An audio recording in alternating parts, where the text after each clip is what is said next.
My high school bully mocked me at my work event. Then she found out who I was. Hey, Reddit. This feels like something out of a movie, but I swear it all happened over the last few weeks and I'm still processing it. Growing up, I was that girl. The one who sat alone at lunch, who always had her nose in a book, or was tinkering around in the computer lab instead of screaming at pep rallies. I loved learning, programming, coding, building little games. It was my escape from everything else going on. Predictably, that made me a giant target. Especially for one girl I'll call Ashley. High school sucked. I was teased constantly for the way I dressed, cheap clothes, no designer labels, for being in AP classes, and even for answering too many questions right in math. But it was Ashley who took it to another level. She didn't just tease. She made it her daily mission to remind me I didn't belong. There was the time she left a fake note in my locker pretending to be from my crush, asking me to meet him behind the track bench after school. I sat there for over an hour, waiting. He never showed up. I was too scared to find out the truth. Every morning, she'd accidentally bump into me in the hallway, knocking my books to the ground. People laughed or stepped over them without a second glance.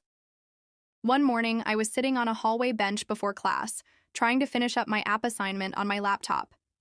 Ashley walked by, swinging her bag wide, smacking it right into my laptop and sending it crashing to the ground.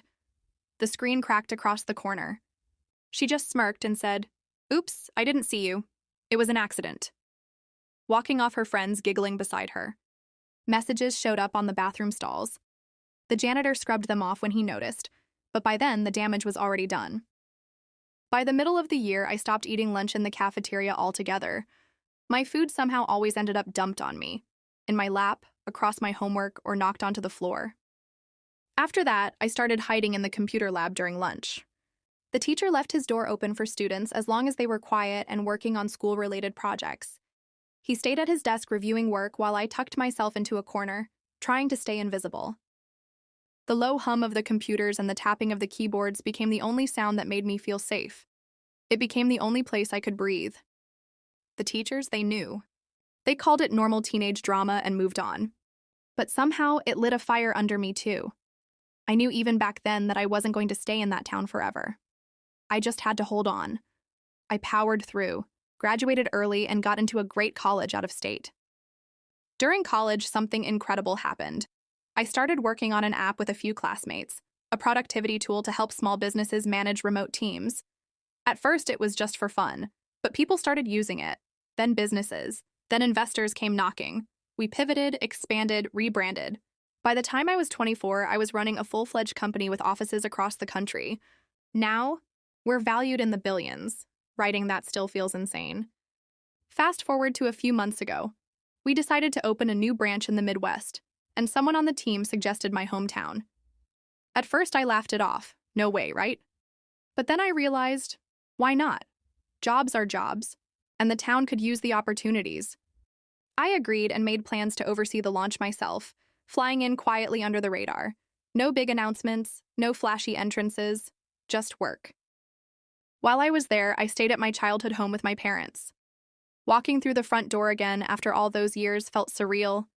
The smell of my mom's cooking, the way my dad still fell asleep in front of the TV. I think part of me needed that. On my second night back, I decided to grab a coffee downtown while the team finalized the paperwork. That's when I bumped into someone outside the shop, spilling some coffee on my shoes. It was Ashley. At first, she gave me an annoyed, exaggerated sigh like I had ruined her day. For a moment, she stared at me like she was trying to place my face. Then I saw the flicker of recognition. A smirk curled on her lips. "Oh my God," she said. "It's you." "I almost didn't recognize you," she added, tossing her hair over her shoulder. "Still sitting in dark rooms on computers like a troll, while living with mommy and daddy, huh? Figures." She gave me a once-over, taking in my simple jeans and sweatshirt, casual clothes I threw on that morning without a second thought, and you could practically see her judging. Before I could even respond, she launched into a one-sided conversation, all about her life. "My husband's a lead project manager for a billion-dollar company," she said, flashing a shiny ring in my direction. "It's the only reason we're back in town. We live out in the city now. Big house, nice cars, the works. Honestly, coming back here makes me realize how lucky I was to get out. Good thing my husband is here to help this place grow." She laughed like this town was pathetic to live in and that she and her husband were the saviors. I just smiled politely, sipping my coffee. You know, not everyone's cut out for bigger things, she said like she was comforting me. But hey, maybe you'll find something someday. I just nodded. Maybe. In the middle of her monologue, she glanced at her phone, sighed dramatically, and brushed past me. She didn't say goodbye, just clicked away in her designer heels. Later that night, over dinner with my parents, I casually mentioned that I'd run into Ashley downtown. They both looked up surprised. Ashley? What's she doing back here? My mom asked. Let me guess. She made sure you knew how great her life is? My dad asked. I nodded, smiling faintly. Yeah, big city, important husband, luxury everything. Apparently her husband's working on some big project in town, I said, keeping my tone neutral. She made it sound like they're just visiting, but it was a lot of bragging. We let out a chuckle because she had no idea what was coming. A few days later, we hosted an event to celebrate the new branch. It was a modest event, just employees, key partners, and local business leaders. I made sure to keep things low-key, as usual. I was mingling near the bar, chatting with one of the department leads, when I heard a familiar laugh behind me. I turned slightly, and there she was, Ashley. She was holding a drink, chatting with another couple, but the moment she saw me, her eyes lit up with that same old condescending spark. Oh, wow, she said loudly enough for a few heads to turn. They're letting anyone in here, huh? There was a small pause. Then, a chuckle from someone nearby. One of the junior partners tried, and failed, to hide their smirk as they glanced at her, and then at me.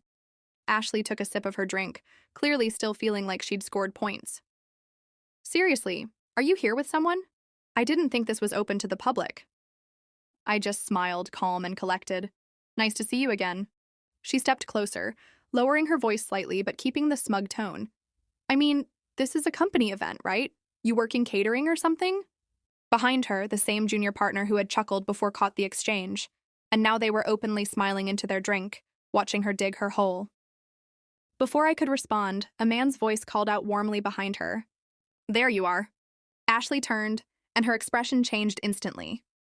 Her husband walked up with a bright smile and extended a hand to me. You must be the founder, he said. Your assistant told me where to find you. This place is incredible. I'm really excited to be working under you. I'm David, project manager on the new expansion team.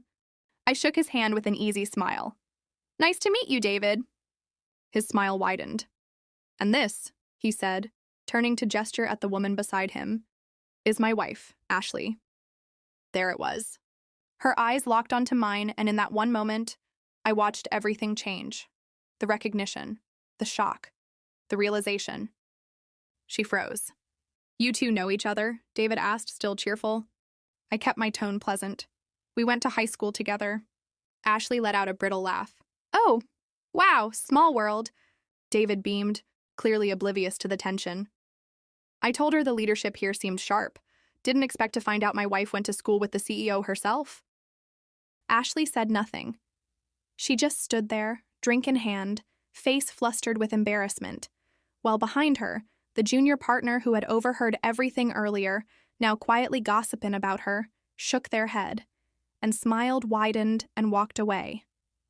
I offered a polite nod and turned to greet another guest, leaving Ashley behind, standing next to her husband, looking like she wanted the floor to swallow her whole. No revenge, no cold speeches, no call-outs. Just quiet, perfect timing. Now I'm back in my penthouse, sitting on the balcony, looking out over the city skyline while I type this.